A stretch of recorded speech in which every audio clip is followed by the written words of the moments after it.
Unjuk rasa mahasiswa di Sukabumi, Jawa Barat berlangsung ricuh. Masa aksi terlibat aksi saling dorong dengan kepolisian di gedung DPRD Kota Sukabumi. Unjuk rasa ratusan mahasiswa juga berlangsung di depan kantor Bupati Lumajang. Demonstran sempat diwarnai aksi kericuhan lantaran mahasiswa berusaha untuk masuk kantor Bupati.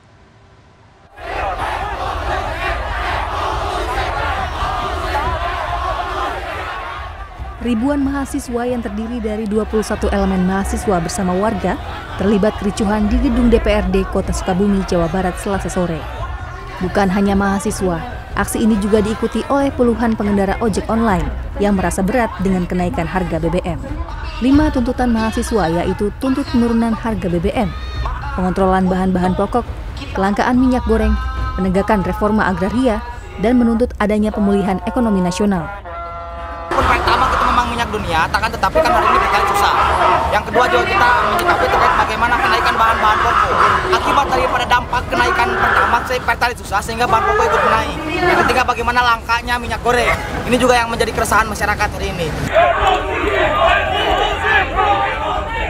Aksi ribuan mahasiswa masih berlanjut hingga malam hari. Para mahasiswa menunggu kedatangan Wali Kota dan Ketua DPRD Kota Sukabumi di Bundaran Adipura Kota Sukabumi untuk menandatangani persetujuan tuntutan para mahasiswa dan meneruskannya ke pemerintah pusat. Wali Kota Sukabumi yang datang pun akhirnya menandatangani tuntutan mahasiswa dan akan menyerahkan ke pemerintah pusat melalui DPRD Kota Sukabumi. Saya menandatangani sebatas dalam konteks mengetahui apa yang telah ditandatangani oleh Pak Ketua DPRD. Karena dalam kewenangan, maka penyampaian aspirasi itu disampaikan kepada legislatif. Dalam hal ini kepada Pak Ketua DPRD.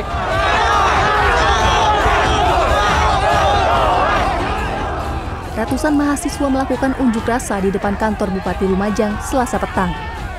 Unjuk rasa ini sempat diwarnai kericuhan lantaran mahasiswa berusaha masuk kantor Bupati karena Bupati Lumajang tidak segera menemui mahasiswa. Dalam aksinya, para mahasiswa menuntut pemerintah bisa menstabilkan harga kebutuhan pokok, menurunkan harga BBM serta PPN. Di hadapan para mahasiswa, Bupati Lumajang Thoriqul Haq akan menyampaikan tuntutan para mahasiswa ke pemerintah pusat.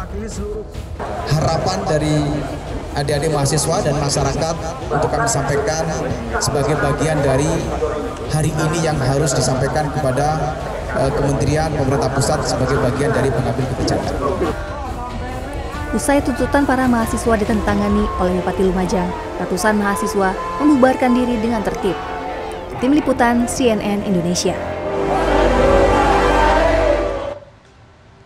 Korban pengeroyokan unjuk rasa di DPR MPR Jakarta, Ade Armando, hingga kini masih dirawat di rumah sakit. Hasil CT scan menyebut Ade mengalami pendarahan di otak belakang. Sementara itu, belasan karangan bunga memadati Mapolda Metro Jaya sebagai bentuk dukungan kepada pihak kepolisian dan juga Ade Armando. Senin malam, Ade Armando masih dirawat di rumah sakit karena terluka cukup parah di bagian kepala akibat dianiaya sejumlah orang di tengah unjuk rasa mahasiswa di depan gedung DPR. Sekretaris Jenderal Pergerakan Indonesia untuk Semua, Nong Darul Mahmada, kepada cnnindonesia.com menyatakan hasil CT scan menunjukkan Ade Armando mengalami pendarahan di otak belakang. Nong juga menyampaikan kondisi Ade pada Selasa pagi sudah mulai membaik dan akan menjalani sejumlah pemeriksaan lanjutan. Sementara itu, sejak Selasa petang, belasan karangan bunga memenuhi pintu masuk markas Polda Metro Jaya di Jalan Gatot Subroto, Jakarta Selatan. Karangan-karangan bunga ini datang dari berbagai elemen masyarakat. Selain dukungan ke pihak kepolisian untuk mengusus kasus kericuhan pada unjuk rasa di DPR MPR, terdapat juga dukungan terhadap pegiat media sosial dan dosen UI, Ade Armando.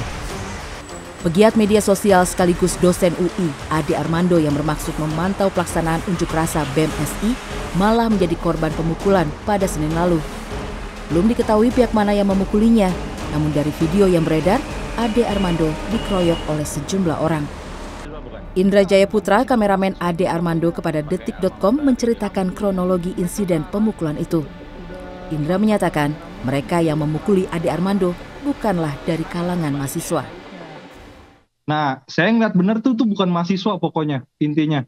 Bukan mahasiswa kayak tuh ya kelompok perusuh lah pokoknya. Ade akhirnya berhasil diselamatkan dari amukan massa oleh sejumlah polisi yang berjaga di sekitar lokasi. Ade kemudian dilarikan ke mobil ambulans untuk mendapatkan penanganan medis. Tim Liputan CNN Indonesia. Polda Metro Jaya telah menetapkan 6 orang tersangka pengeroyok dosen UI sekaligus pegiat media sosial Ade Armando. 2 diantaranya telah ditangkap, sementara 4 lainnya masih buron. Hal ini diungkap di Reskrimum Polda Metro Jaya pada rilis Selasa kemarin. 2 tersangka yang telah ditetapkan adalah Muhammad Bagja dan Komar. Keduanya ditangkap di kawasan Jakarta Selatan dan Jonggol, Jawa Barat pada Senin sore.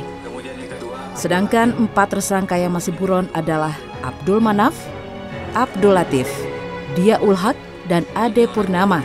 Mereka diimbau untuk segera menyerahkan diri. Penyidik masih mendalami motif dari pengeroyokan ini, namun dari hasil pemeriksaan sementara, para tersangka bukanlah dari elemen mahasiswa. Kami ekspos, kami rilis sengaja hari ini untuk segera menyerahkan diri. Jumlah tersangka ini masih terus akan bertambah. Dari data yang sudah kami himpun, dari 2 orang yang sudah diamankan ini statusnya adalah sebagai wira swasta. Para tersangka diidentifikasi dari video pengeroyokan Ade Armando yang viral di media sosial.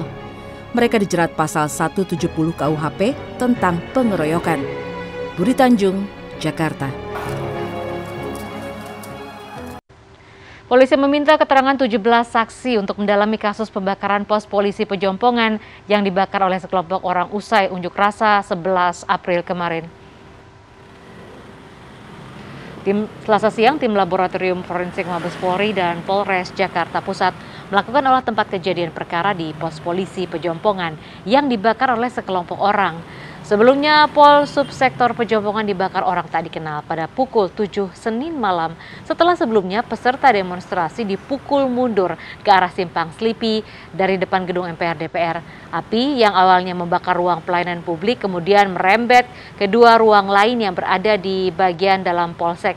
Hingga saat ini, pihak kepolisian masih menyelidiki siapa pelaku dan motif di balik pembakaran Polsek Metro Tanah Abang Pol Subsektor Pejompongan ini, termasuk telah meminta keterangan 17 orang saksi sebagai saksi dan juga bukti CCTV.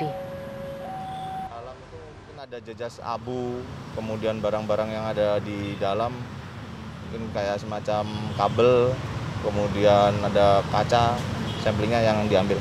Makanya kita dalami dulu, kita punya waktu 1 kali 24 jam untuk menentukan status dari yang kita amankan. Ada berapa orang, Pak? Yang sudah kita amankan ada kurang lebih 17 orang.